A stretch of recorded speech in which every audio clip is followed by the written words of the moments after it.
welcome back to the Strong Women Collective.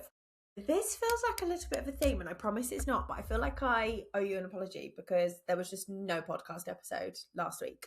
And whether you're watching this on YouTube or you are on like Apple or Spotify, there was no word of warning. And the reason there was no word of warning was because I legitimately was planning on releasing an episode. So for context that you don't care about, I record my podcast on a Tuesday, and last Monday night I got back from 4 days in Palma with some of my very best friends. We have been friends since we were 12, and we finally got a girls' trip in the diary after 17 years. Our last group holiday that hasn't been like a hen do was when we were 18, which is absolutely mad that we're coming up to, like, we're all nearly 30, like 34, 35. One of the girls is 36 in September. Like, it feels quite scary. There are multiple babies in the group, yada yada yada. Anyway, we like, if you have followed me for a bit, like, you know, like, I'm no longer the party girl. I am somebody who is in bed by 9 o'clock most nights, including the weekends. Like, I value my sleep. I value being well rested. I have currently made the life choice to not have children. So there is nothing in this world to disturb my sleep other than 3 nights abroad where we went so hard, like, not even hard, like, you know, everybody does a thing where we go, you know, you go, oh, the first night we're just going to be chill, and then it ends up being wild. We were not wild. We all napped when we got there. Like, we went out for lunch and stuff, and because we'd all got the early flight out, everybody had been up since like 2:30, 3:30 in the morning. Some of the girls hadn't even gone to bed, just because by the time they were sorting kids out, packing, etc., it just didn't happen, which to me is freaking wild. And so we'd like all had a nap, so we were quite late going out. Like, I don't think we went out until 9, but the first night I think we were in bed by like 1, 1:30, which, yeah, late, but fine. Next night, 2 of us bailed early. We were in bed for 3:30. Well, night number 3, bear in mind we were all flying home Monday, like late afternoon, early evening. We got in at something like 5:30.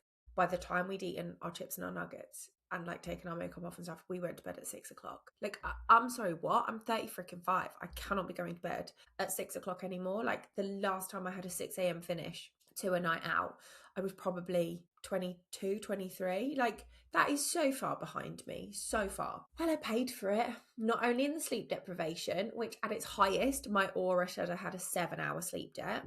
Sorry if you don't care about this, but you know, I do. And then I gave myself a stinking cold. So basically, the whole of last week was a challenge. It really was.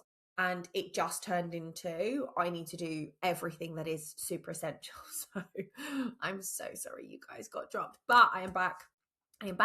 There is no planned break in scheduled programming. And even when I take a week off in September, I'm going to try and batch content, so you get a week whilst I am away. So today I wanted to talk about something because I feel like we've done a lot of stuff around like mindset, nutrition, navigating things like summer events, etc. And it feels like a while since I've done anything around training. And there's my nutrition qualification that I did. I'm a certified nutritionist. Inside that, they have like a grad scheme, and we have like live calls every week and stuff like that. And it always starts with like a chinwag about what people have seen and what's maybe frustrated them. And there's been a lot of chat about rep ranges recently because an exercise physiologist, I think that's her title, and somebody who is quite prominent in the fitness industry, Stacey Sims, has recently kind of done another podcast where she said that for perimenopausal women, 5 to 7 reps is like the best rep range that you should be lifting in. And honestly, when I saw that, I was like, God, like my heart sunk, because it's like I can already preempt what my clients are going to say to me. And if you know her, if you like her, if you follow her, great. This is not about knocking her. This is about looking at actually objectively, like, what does the evidence say when it comes to the best rep range? And the big red flag for me is somebody who speaks in complete absolutes and who doesn't necessarily talk as much about the nuance. And some people will say she does. I just think a blanket statement of 5 to 7 rep range is the best thing for perimenopausal women is just, number one, it's incorrect. Number two, it's quite scaremongery, because for you to be able to lift within a 5 to 7 rep range, you have to have a certain level of confidence and mastery over the weight that you are using, or you are going to injure yourself. Whether you're doing a deadlift or a squat or something like a bicep curl, your injury risk at going that much lower in repetitions, that you have to hit a higher weight in order to kind of reach something approximating failure, that is going to leave you at risk of injury. Okay, so I do think that's really important to say. There is still a lot of information online, people saying that to tone a muscle, you need to do high reps, low weight, because otherwise you're going to get bulky. And this is problematic again. What science tells us is from a hypertrophy perspective, which means the act of challenging a muscle to force it to adapt and grow, right? Growing muscle, which is what we need to go through, whether we want to be super jacked or we just want to be toned. We need hypertrophy, okay? We need to push our body into growing new muscle tissue. For that to happen, we need to be somewhere within 5 reps away from failure. But we can build muscle anywhere from 5 to 30 reps-ish. That doesn't mean if you do 31 reps that you are not going to build any muscle. It doesn't mean if you are at 4 reps, you're not going to build any muscle. But down the lower end of the rep range, like 1 to 6 is like strength and power. So this is where you really want to be if you want to grow your strength and your power in a particular move. So think of people like power lifters. They will do a lot of low rep, high weight training. What you're talking about when you're doing low weight, high rep, good Lord, this is a mouthful, is more towards like the endurance space, okay? The optimal hypertrophy is often somewhere around the 6 to 12-ish rep range. But one of the biggest things that matters is your proximity to failure. So it really doesn't matter how many reps you do, whether you do 3, 5, 10, 15. If they are so easy that you are nowhere near finding it tough, your rep quality is not breaking down, your set is not slowing down, you're not visibly having to gather yourself and push harder, then it's not going to really matter what reps you do. And the problem with a lot of like super high rep training is people tap out because they get bored. You don't stop because it hurts. You don't stop because your muscle has physically not allowed you to do another rep. You stop because it's boring. So really it's with many things within the fitness industry, it is a case of like, it depends. But there are certain things that we are looking for in order for you to lift optimally. Okay, you need to be able to lift that weight with good form and the best range of motion that you possibly can. Now, obviously, everybody has a different consensus of like what the best range of motion is, but you ideally want to take that muscle from point A to point B. So if you think of a shoulder press, you don't want to be stopping when you're only halfway up. You want to be extending the arm fully above your head and then coming all the way back down. That is the longest range of motion that you can make your delt muscle travel through, right? The same as with a squat. Like ideally you don't want to be doing a squat that's only like 2 inches deep because you are not going to be training your quadriceps to the length that they can actually afford to go. So potentially you're going to end up with like short muscles and stuff like that. Like this is the thing. It's not necessarily about the specific rep range. I program for my clients in a variety of rep ranges. Some do more like strength-based work at like 6 to 8. Then we do a little bit somewhere in the middle of like an 8 to 12. Some of their isolations, we do like 12 to 25 reps because I want them to get that lactic acid buildup and I don't want them to be doing every set super heavy. Particularly if you've got injuries and stuff like that, you are not going to be training super heavy. So like when it comes to the best rep range for you is one where you can consistently see progress, you can consistently progressively overload, you can consistently control that weight, it not control you. And that matters way more. And the reason I dislike this kind of blanket narrative of like women in perimenopause need 5 to 7 reps is because I know my perimenopausal clients and they would be like conscious of lifting in a 5 to 7 rep range. They might do it for things like deadlifts. They might do it in things like a leg press, but many of them train on their own. They're not going to want to squat in a 5 to 7 rep range without having some safety net, somebody to spot them. And if that's not always possible, it's not going to happen. I've got a lot of clients that might train at home. They're not going to be training in a 5 to 7 rep range because they don't have the weight capacity. So there's all of this to consider. And that's why there is no one best rep range for you.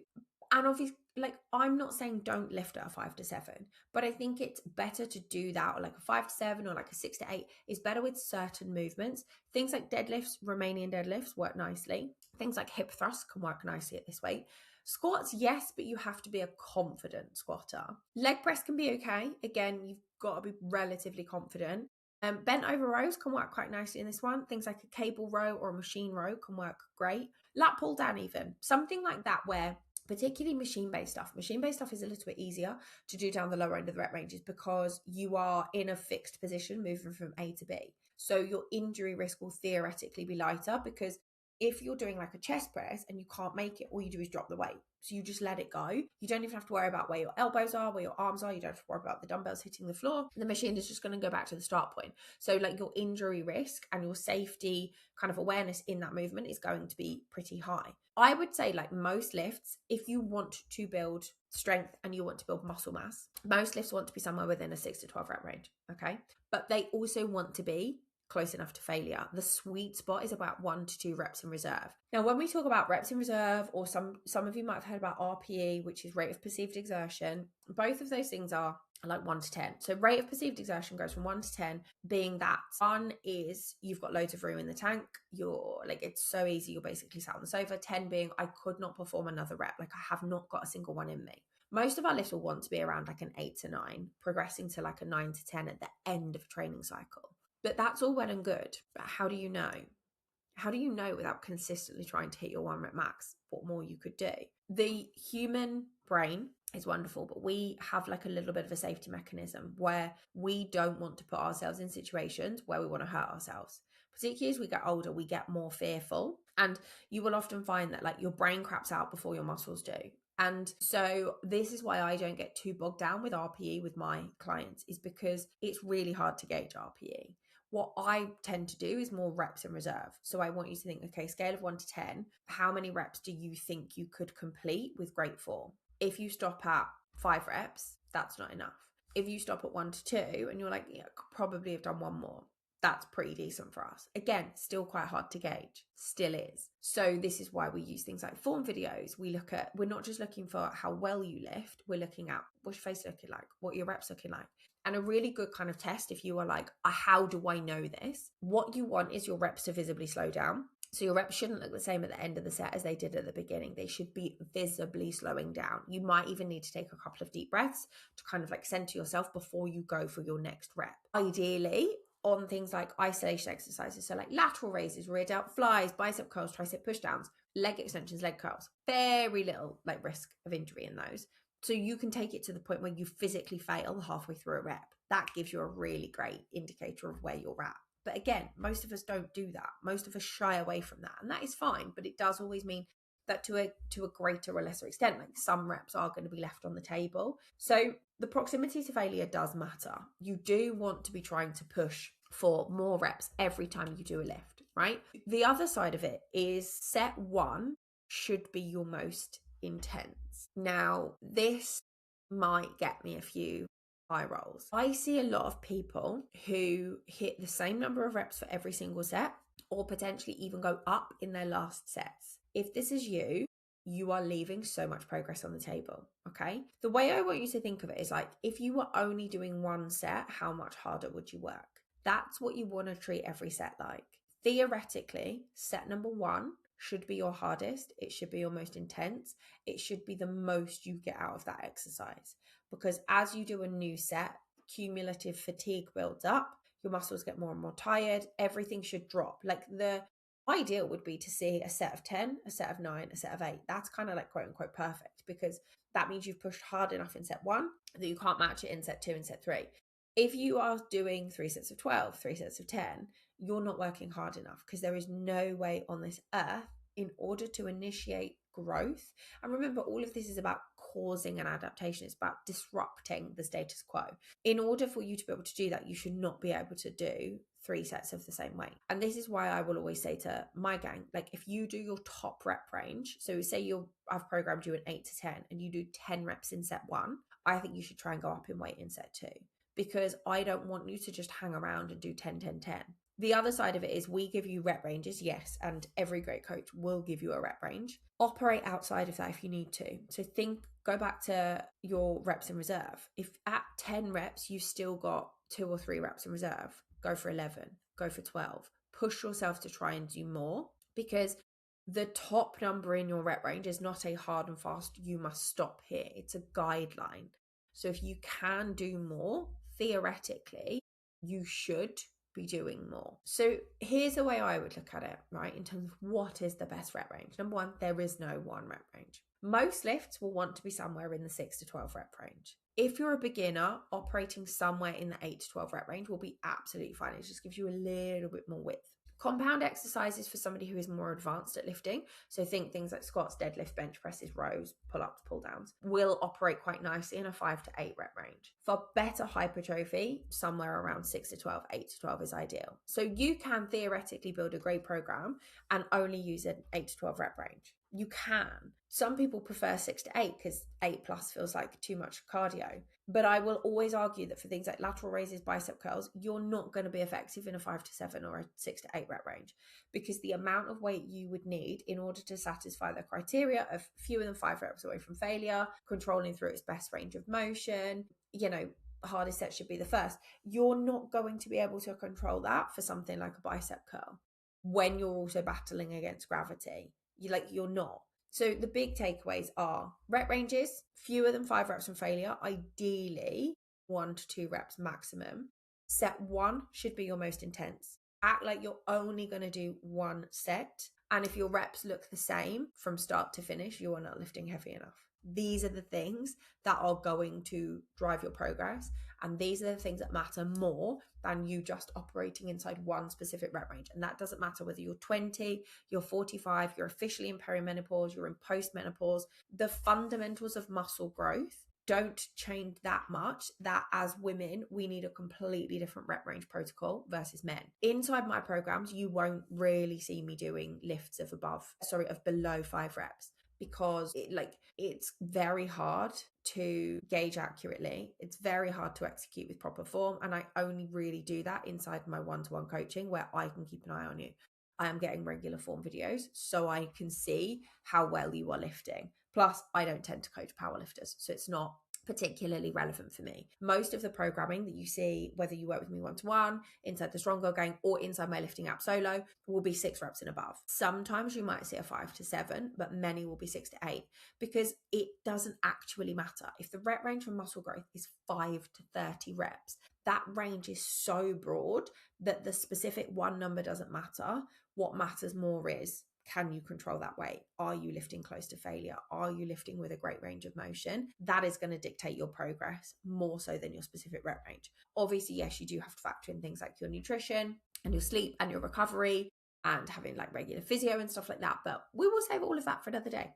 Anyway, that is my 2 pence on what rep range you should be using. Now, of course, this is time to do a little plug for the Solo app, which I am loving seeing the guys' progress inside this. So Solo is a lifting app with a little bit of a difference. Unlike most lifting apps that you pay for, you just select a program and you just crack on with it. You get no kind of coach input or support. We actually have a private group chat for all the girls inside Solo, so they can ask questions, drop in any form videos, support each other, get support from me. So it kind of makes it a little bit more hybrid, which I absolutely love. At the moment, you can grab yourself a free 7-day trial of Solo, which is $19.99 a month, but obviously you won't get charged until your 7-day trial is up. This gives you the opportunity to work your way through a couple of the sessions inside one of the programs, pick a program that you think you're going to vibe with, drop yourself in the group chat, all of that kind of fun stuff. So you can get access by using the link that I am going to put in the episode description box, or pop onto, honestly, any of my posts on my social media page, comment the word trial, and the link will get delivered straight to your inbox. As I say, Solo is an absolute steal at just $19.99 a month with coach support too.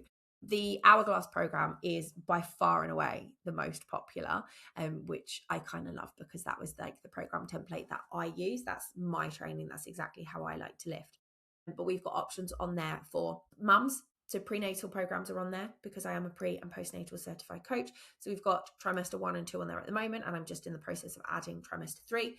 We have got beginner programs. So if you're a complete newbie and the thought of all of these big exercises terrifies you, we've got that. We have got short and sweet workouts called NFA, which stands for no fucking about. They are 30 to 40 minutes maximum, and a lot of the girls have actually switched to that over the summer holidays when they're navigating childcare. We've got Build, which is your kind of standard strength / hypertrophy program, and then we have Hourglass, which is a glutes, back and delts focus. There is a new program available for you to pick every 8 weeks. You can also switch program mechanism with no problem whatsoever. You can hit pause at any time. You can sub out exercises. You can leave notes. You can track your weights, your reps. You can even track your body weight, your progress photos, all of that inside the app. It really is a one kind of hub for all. And as I say, you do get access to the private group chat. So click the link in the show notes. Come join us for your free 7-day trial. And honestly, you will not want to leave. That is it for me for now. Have a gorgeous week. I will be back next week. Goodbye.